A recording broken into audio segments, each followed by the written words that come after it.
morning, everyone. Welcome to Laurel Park. Naomi Tucker, joined by Keith Fusel. Yet another day full of live racing actions and yet again full fields and tricky races to figure out in the best possible way. Yeah, this is even maybe a little bit tougher all the way through than yesterday's card. We'll see. I wrote a little note. I mean, you've kind of got to go out of the box a little bit today with your handicapping and your wagering. Maybe kind of go off the norm and just try to look for the not so obvious horses. To me, that's what it looks like. I've got two morning line favorites on top with my selections. Other than that, I'm kind of all over the place. So it's going to be a wild ride for today's card. I expect some prices this afternoon. Yeah, I expect so as well. Just looking at, the case that could be made for a fair few in those different fields. We'll try and point you in the correct direction throughout this morning show. Of course, before that, we are in the holiday season. This is how our program looks like. We have simulcast opportunities right here at the track from Wednesday to Friday, December 24th. We'll have a dog day on Saturday, December 25th, first Christmas day. I'm going to continue saying it that way because in my country we have two Christmas days. And we are back on Boxing Day with Christmas Tide Stakes races. Big day coming your way next Monday as well, racing. And then Thursday to Friday, December 30th, December 31st is the conclusion of our racing season for this year. Also wraps up the jockeys and trainers standings as well, which we've of course been following ever so closely. So get tied on, plenty to do still over the next few weeks. Wholeheartedly invite you to come and join us here at beautiful Laurel Park. And of course, the next year we just continue, right, Keith? That's it. We move right into the new year, right? Live racing Saturday. January 1st, Sunday, January 2nd, simulcast only, January the 3rd through the 5th. I think we're going to have some Thursday racing, right, as well in January. So make sure you check the calendars. We don't want you to miss out on that, making up some days that we lost. But, good stuff. And remember, Christmas, you saw that up there. You kind of want to break away and run into another room, get away from the families. Things just getting a little too crazy. Get your Express Bet, and First Bet accounts fired up on the phone and have a little fun. So you have the family still staying over on that day after Christmas, and you're all eating leftovers. Why not grab your phone and place a couple of small, modest wagers to maybe get back some of the money that you spent on the Christmas presents? Absolutely. Let's have a look at the current track conditions. Fast main track. What have we seen so far, Keith? We've really noticed that the track is settling down quite nicely. It is, and we saw a little trend continue yesterday. Outside was still kind of the place to be, and I'm going to kind of ride that wave right now with the handicapping, and we'll let you know if I see anything upstairs, or you guys obviously are sharp enough. You take notice and kind of see how that track might be playing. But still, I'm going to hedge that the outside's good. Look for horses that may be able to kind of work that out and around kind of trip. We saw a couple horses run big on the rail yesterday that you have to mark back for next time out to bet. In that fraudulent charge race, I was talking to Damien earlier. His horse, a way to return, ran real big. Sped clear inside, took pressure, and just gave way a little bit late. Couple horses. Go back and watch the races from yesterday and mark those inside horses down, especially the ones that were giving some effort. I agree with you there. The Damon de Lodovico mare away through it was so fast from the gate and did so much work on the rail there. Definitely not disgraced whatsoever in that spot. So, good one to bet back as well. And how about A Lot of Hope? I thought ran huge. Only that one race under. It's about the debut win for Jerry Robb. X-Men was kind of, he had the whole position down inside and it really didn't have a place to go. Tried to get out at the 8th pole, worked back down inside, and that horse kept giving effort. That's a nice one there that they've got. Good youngster. Yeah, and of course, I know that they'll be very excited to see what might be in store for him, being that little brother, half-brother to the mighty multiple stakes winner, of course, Malin Juvenile champion filly Street Loot. Race number 1, start of the early pick, 5 maiden claimers, 10 to 8. $1,000, 6 furlong the distance here for the fillies in MS 3, 4, and 5 years old. And Keith, we'll start with your top selection in here. Steely Band. I didn't end up getting to her. We did see that she is coming in here off the claimed by trainer Anthony Ferry. Does very decent with when he turns these horses around. She stays around at the same level, has been campaigned a touch higher in the past. I must admit, I would have liked to have seen a little bit more Sure. in the race that she got claimed out of. That put me off a little bit. But we do know that the weight's being taken off here by Maclovio Enriquez Jr., so that might help her out too. Yeah, you got a 7-pound bug. A Ferry Barn was chilly a couple months back. He's heated back up last 2 months at Laurel, 4 for 18 with a positive return on investment. Yeah, 0 for 22, not the kind of horse I really kind of look for in these races. This was just like, okay, new barn, has some numbers that work, can come from just off of it. Take a shot. That's it. I am not super confident right now. You're seeing the 14 to 30 to 1. That won't stay. But Love Dust I think is the one that could, certainly take advantage of the way this racetrack is playing. There's some horses that want to be towards the front end here. Has races going back that work back down to the $10,000 level. Moonbiz ran okay. As did El Bochinche. Both of them didn't get away great last time out and had to be used pretty hard towards the front. So this is a scramble in the opener. Even Damon's horse, the 12 Bellator, at least showed a little bit of life the last 2 races. Had a little trouble. Might know if the freshening improved. But, yeah, this race here, grab a hold of a horse or two, key them around with 5 or 6 horses. Yeah, I did use Moonbiz, who is right now your 5 to 2 favorite. Just small breather break before she came back for training Kira McGee. And I thought she came back well. A good stretch battle down to the wire there. Like you said, showed that willingness as a racehorse. She did. I'm going to go with her in this spot. But do use that elbow chincha as well, like you highlighted. Also one that took money at this level in her last outing. Gamely tried to take them all the way. Just tired. And I'm hoping that today, perhaps a bit more of a conservative ride. We say that before. Sometimes it's more like trying to figure out what they've got with them, and then they go, okay, next time, I'm just going to take it a bit more easy. Well, what's our theory here sometimes in these lower-level maidens? At least she's seen the lead. She knows what it's like to be in front. Yep. She had to be used pretty hard last time as well. So, yeah, I think from that outside, maybe X-Man, stay off that rail 3-4 path, just setting the pace and try to control it from there. Try and swing wide there. We've seen that works throughout the day. Yesterday, race number 2 starts at early pick 4 sequence. Well, our early pick 4, sometimes middle pick 4. Sometimes, yeah. Keith Few still sitting right next to me here. Anyone we think, I mean, everyone is tough today. Early, middle, late. Not an easy trend. I'm looking for a little payoff here. $24 investment. I go 4 deep to get you started. Let's hope we can get it done with the 1, 6, 7, or 8. Race 3. Favorite's going to be Kimmy Chardonnay for Brittany Russell. Awfully quick. Might be able to control it. Superiority is a little price play here for Hugh McMahon. I'm going to throw the 5 in there as well, second time out. Race 4 with the 8 and the 9, Nash Vegas off the claim for Kieran and Baptize the Boy. Both of these two get to target some speed with that outside run. Race 5, 5, 6, and 10. 6 kind of a blow-up horse. Pets Night, I like the way that guy is improving for Linda Albert. And the 10 is a horse turning back. He's got a shot shortening up, I think, to make a run from off the pace. $24 for the ticket. Add if you like. I think it would be wise to. Yeah, I did a very tough sequence. I landed on doing a late pick 5 ticket later on in the day. Just try to use Field Esprit as a single. I'm hoping she's going to land that one for me. So that's my reasoning for going with the late pick 5 here. Trying to go deep in a couple of other races, get that value, and then key around a horse that I think is the best one in her race. But that's probably the only race I'm a little bit strong opinionated here today, aside from, the deep fields that we're going to be facing throughout, which is terrific opportunity, really. Yeah, she looks like the most reliable horse on the card, right? From a betting standpoint, you kind of got that position, and she looks like she's going to be in the better part of the racetrack as well. So, I agree. Don't like that real short price, but when you've got a lot of other options around it in those other races for big prices, you gotta kind of take the move. That's how there. you structure a ticket, right? If you see one and you are trusting that shorter favorite, then you can grab that horse and then bring your ticket cost down and go deeper in the race that you're not certain of and that are all a bit more evenly matched. Agreed. Hoping to get a bit of a double-digit price or more in here. Race number 2, claiming 25,000 to 20,000, 5.5 furlongs sprinting distance. We'll start with a video spotlight on one of the horses that I ended up using on top here.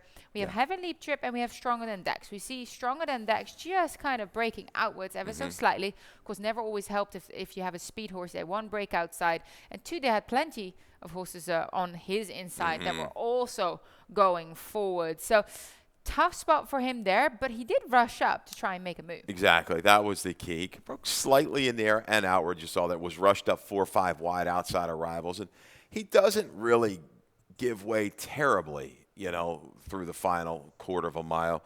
The beneficiary, Heavenly Trip, had a pretty good trip there and was able to kind of loop and swoop circle 3-4 wide. Just wasn't quite good enough. As Don't Cross Fuzzy's able to hold on. Crabs and Beer, we saw yesterday run a 57 in the stake, comes back after trouble. Always Drinking is another one that had trouble down inside in that race. Don't know if you might have picked that up down towards the rail. So, yeah. I think Stronger Than Dex is going to be part of this flow. The blinkers go on, needs a cleaner break. We'll be sharp with it. I go All for Love. I like the Jerry Robb horse turning back in distance. I think this is what he wants to do. He wants to sprint. No real shame in the last. Was against the bias 2 races back in the Maryland Million. Has enough time, I think, with horses to its outside with speed to get off the rail and make a circling move if needed. And in comparison to the sprinting companies kept, it's been Maryland Million Nursery, First Dash, now getting back to perhaps a better level for him. So I use him in my exact. I did think that you were mentioning Heavenly Trip, got a great trip there. Well, I don't see reasoning why that won't happen again today. And it is the kind of horse that sweeps wide around them, starts rolling down late. Well, we saw Luna Bell do that. We saw Joe do that. I think Heavenly Trip can make use of those kind of circumstances here and hopefully get the job done in race number 2. Real quick, the 8 I'm going to use as a price here. Banned from the bar. Hammy Smith, love the name. That's a good name. Did win debut with Lasix Colonial back in the summer, but I had a couple little stats here. Hammy, 5 for 17, 29% with the 2-year-olds. First-time blinkers on the dirt. So that's what you're getting today. And he's kind of he's 22% turf to dirt with the 2-year-olds. I like that angle. I think this horse is going to be all right, kind of a sneaky price. He had a horse run at a huge price yesterday. Got up for the show. Now the name's going to escape me. Never mind. We move on. It'll come to me. Race number 3, another 2-year-old event here. Italian dressing. That was the name of the horse. Okay, sorry. 2-year-old fillies here in race number 3, maiden claiming 25 to 28,000, 5.5 furlongs. The distance here. Got a video spotlight on the horse that, look, I must admit, I watched a video spotlight. That's the reason I used him underneath because I thought it was a good pickup by you there. That he wasn't away the quickest and ends up being even further back. He looks like he's kind of done, right? It looks like how is he ever going to make up that ground over 6 furlongs? Drops even further back, but does make a nice little wide move down the lane. I thought this was an okay move against an okay field. The second place finisher came back to win a maiden special weight event with a 58 buyer. Rolls up and even looks like she might be able to sustain a little bit more, just gets fanned out, 5 wide into the stretch. But all in all, not a terrible debut. Going to the barn, that is a high percentage barn in 2021. You hasn't had a lot of luck here, but is 26% overall. I took note of that. Yeah, I think Joe might, with speed in front, it's going to have speed to target because these other fillies, if they go with Kimmy Chardonnay, they're going to be softened up. Kimmy Chardonnay is quick. Yeah, I agree. And that's why I have everyone. So actually, this is a filly. Joe Mike Jim is her name. And of course, you were on board with Joe yesterday in the Maryland Juvenile Championship. So maybe a hunch there. You never know. Let's talk about Kimmy Chardonnay. I agree with you. She is very, very fast early. Is there anyone really that's going to put the gun to her early? Is there anyone that's going to give her some trouble in that early section? I don't. The 11 maybe can press, but I also think the 10. That was just a rapid pace she got involved with last time. I think there's a little bit of a rating gear if needed. It's just, can she even get the distance? I think she'll separate at some point. Can she last? This 5 intrigues me, though. Superiority, good second out. Barnhugh McMahon didn't have the best of trips. You see the short comment, step slow, rushed inside. Good field. Divine Huntress came back and ran a big race up at Parks. And I think that's a sneaky user. Should get an okay price.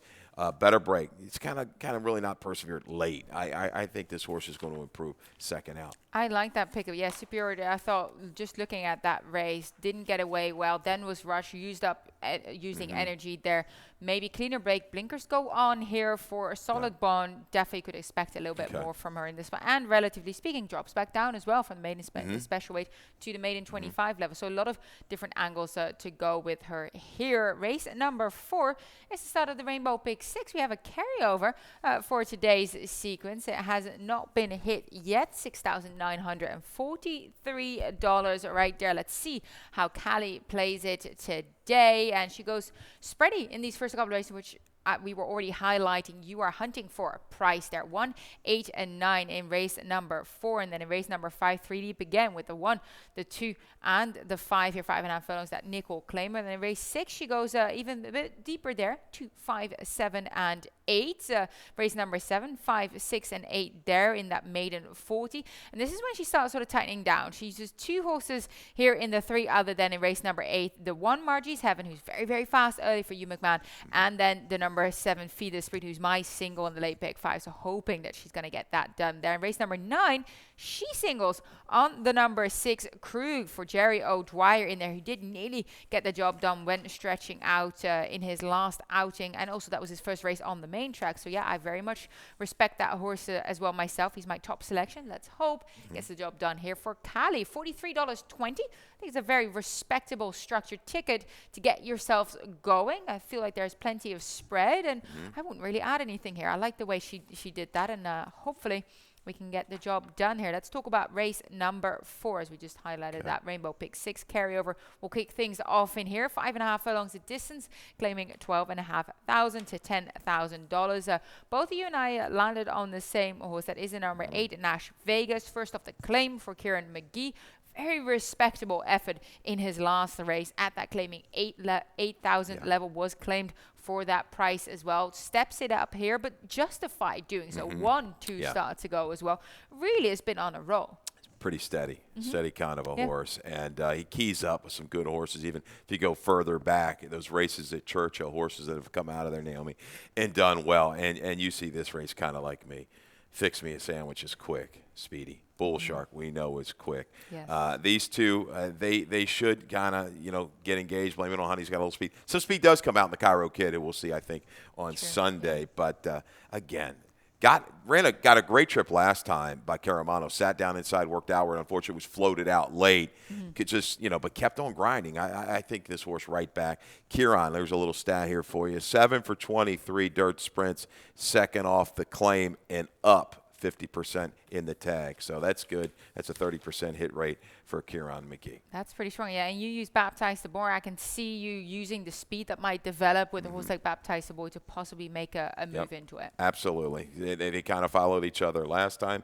I see a similar situation today. Yep. Yeah, same here. I do throw in the number 2 towards the inside as well. Pascal Chant for Dale Capuano comes in here after a strong run last time at over course and distance in here with a nice sort of stalking ride as well by Carlos Lopez. So seeing if he can continue the streak there for a red hot barn in trainer Dale Capuano. I mean, look at the stat right now. I think hitting at around 30% for the meet. Really has hit his stride. Doing quite well, absolutely. Spots his horses well. This horse is going to have to move up a little bit. This is a little bit of a test, but that's why you're going to get a little bit of a price as well. Yeah, and that's why I use him underneath. And then, of course, you mentioned Bull Shark being so sharp, and now first off the claim as well for trainer Marius Saray, who's been doing very well. Especially, I feel like we had a couple of weeks that we were in races. His horses are fresh, ready to fire, and they've been duly delivering. And of course, Grant Whitaker putting them in all the right places. We'll take a short break, but we'll be right back with the other section of the card. Stay with us.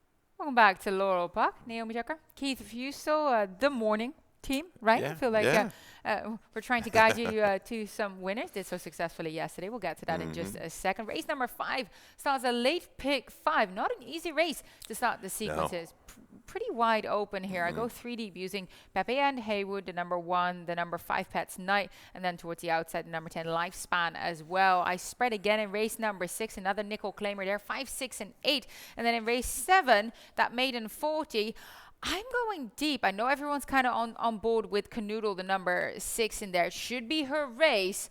But I'm kind of the wait and see approach here. I use her in second, 5, 6, 7, 8 for me. My single here, Feed This Spree, in that 3 other than our feature race, seems to me like this is her group to best. She sat behind the pacemakers in our last outing. Heavy drive from the X-Men. I feel like she just didn't get there in time and hence threw in didn't put her usual effort in. I think she likes to be in the front a little bit earlier, and then she'll kind of extend herself. Look, she's kept the right company. Hello, Beautiful, Malibu Beauty. She's been up against tougher than what she's facing here, I feel. So let's hope that the X-Men has her rolling when the final quarter appears. And then race number 9, I also only go 2 deep. I use the number 6 Krug, who I know is Callie Francois single, and then I have a little saver on the number 8 Majestic Frontier for trainer Jerry and Rob. Drops back down to the maiden 10 level, has the kind of running style that suits this track at present. So I wanted to make sure to have a little bit of spread there. $36 flat ticket here. I feel like the tougher part to me is actually the first couple of legs of the late pick 5 here. I really feel like those middle races through today are very, very deep. So let's start with that Nickel Claimer nominated to Lifetime for us here. 5.5 furlongs dash. So, but let's start with your top selection. We have a video spotlight on him, as well, right here at Laurel Park. Going just a touch longer. Did sit a nice kind of trip behind him. Switched well to the outside. And I kind of thought it was very encouraging how he rolled through past the wire. We've been mentioning it. That is the kind of move that you want to be making right now. Exactly. And that 3-path, 4-path. And Kevin Gomez got this guy to rate pretty well, relaxing. I just kind of like the overall improvement. You know, granted, we're talking about a nickel 2 in life. It looks like Pets Knight's finally putting it together, running on his correct lead there. Dejan was lone speed, okay? And I like it when horses can sustain a run that doesn't quite get there into lone speed. There is plenty of questionable speed signed on in race number 5. So this horse kind of just holds form. He's going to be tough to deny out of your exactas, I would think, especially your exactas and tries. He's going to be able to sit behind kind of maybe a wall of horses. That's going to be the key, finding that seam possibly from the 5/16 pole home. Yeah, I'm going with a speedster. I do hope that Johan is going to be able to clear and kind of move off that rail a little bit with the number 1 Pepe and Haywood for trainer Charles Frotnick. He's very, very fast early and gets back down to just a bit more of a doable level.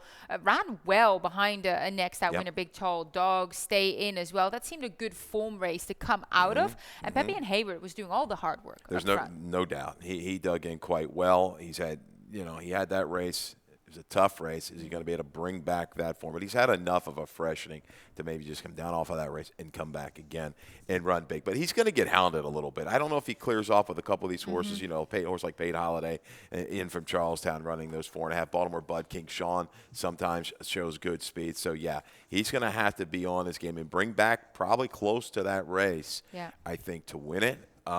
If you're looking for those horses out of the crowd, Lifespan, who you've got in there, Turf to Dirt, shortening up. Turf to Dirt is a positive RO angle for Corrales. A horse like Amazing Cat, who didn't run terribly 2 races back behind Pepe Howard, going for a new barn. And even the 11, I don't have this in the top 4, but will be used, barn change.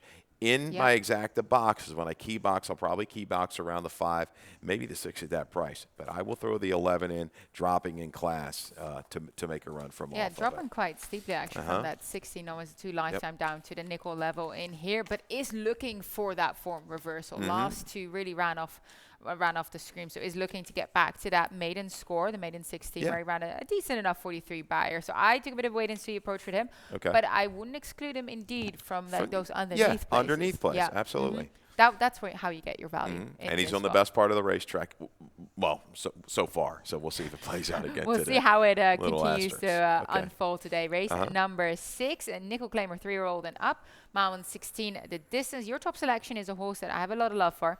Electric Choke, the number 8. I know you have a stat on him as well here for trainer Ricardo D'Angelo. Yeah. Do you want to read out your stat? Yeah, there you go. Ricardo D'Angelo, last 3 years in the dirt. Smaller sample, but 3 for 9, 33%, 5 for 9 in the money. First off the claim and in for, the lower level, less than 10K. The ROI is 237. A little speed comes out of this race with the 9 storming my way. Also scratched the 1, Geodude, and the 3, Kickin' Boy. Was hoping the 9 would stay in because Flat Excel looks like he's going to get a comfortable trip up front here for Jamie Nesbitt. Electric Choke, the blinkers go back on.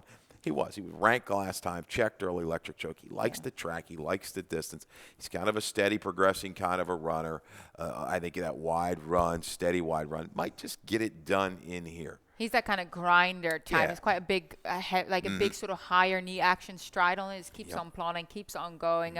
I thought it was interesting, like you said, the blinkers go back on. Has had the blinkers on in the past when the trainer Dale Capuano took them off. Got the win actually when he took them off again over that longer mile and a 16 distance. So I'd love for him to get the job done. But yes, I am tied on with the speed in flat Excel. I think he's really going to try and rattle them off their feet early, and he might just get away with it too. Yeah, it looks like his Glengar just doesn't look like he's as quick as what he once was. Yeah. Yes, he got it back, but walked the dog a few races back. He's going to have to work a little bit harder. He might set up shop just outside of flat Excel. Solomonic, on his best, beats this field. I don't know what to make. Ricky Silliman, 2 for 29, first claim the past 2 years, on the dirt. So I dropping off that 12.5 scares me a little bit. He's tough to kind of leave out, though.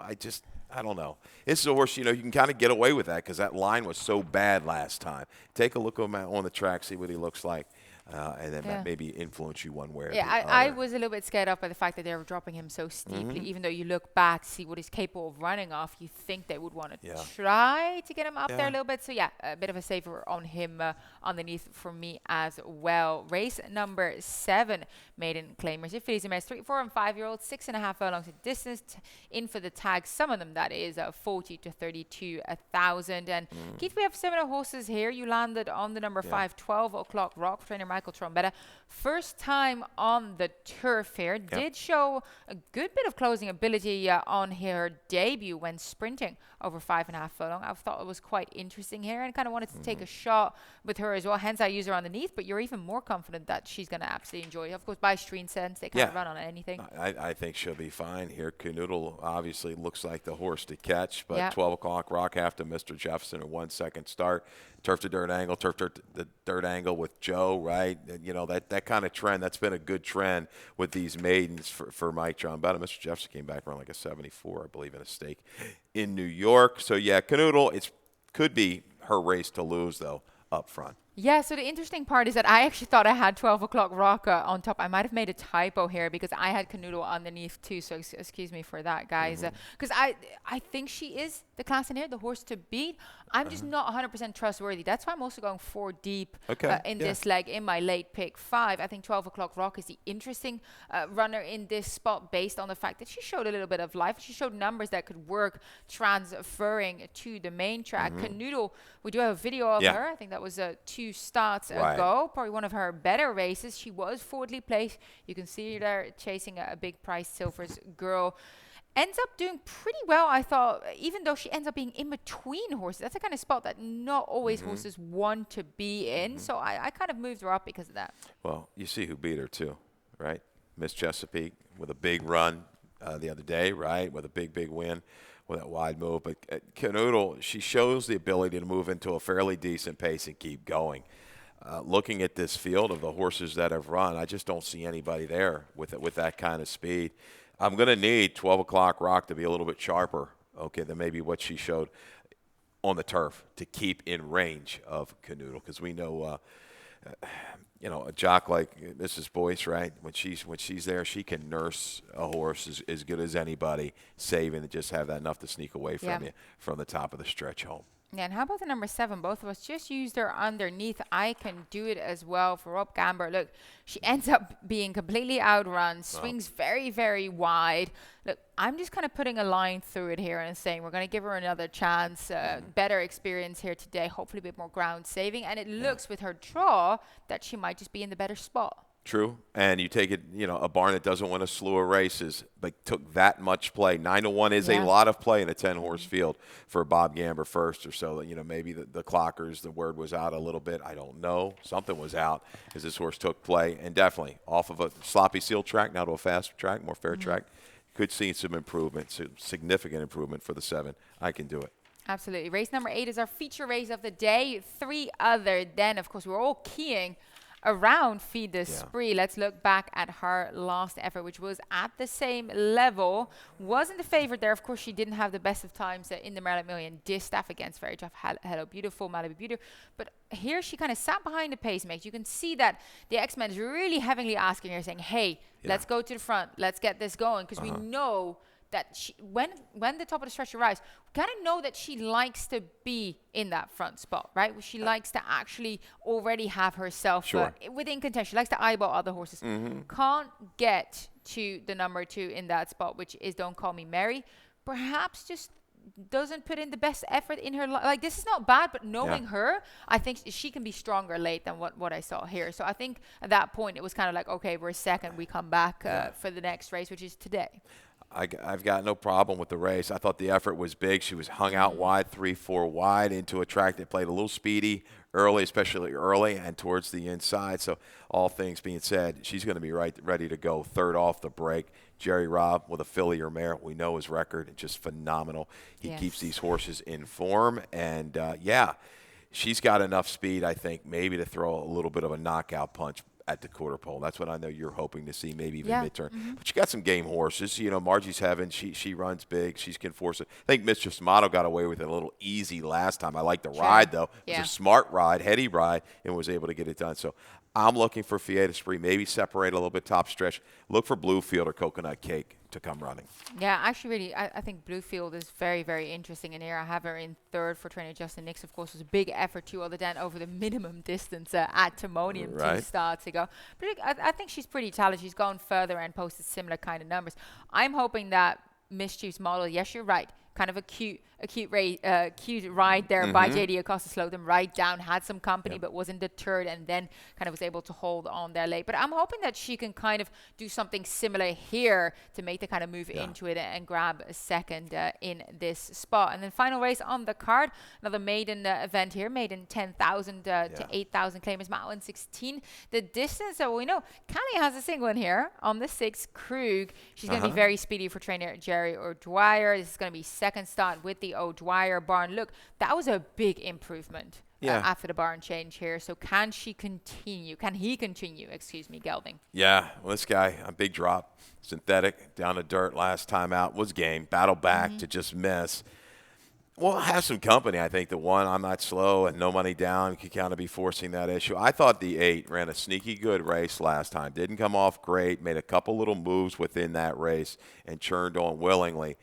We're going to go to a new barn, Jerry Robb. I expect major improvement for the 8. Majestic Frontier sets up shop, maybe 7, 8 out of it down the backside, and I think we'll be able to move and engage by the time they hit the top of the stretch. With the X-Man, Jerry Robb looks dangerous in a late daily double. He certainly does. Let's reflect on some of the action from yesterday in Lightning Round.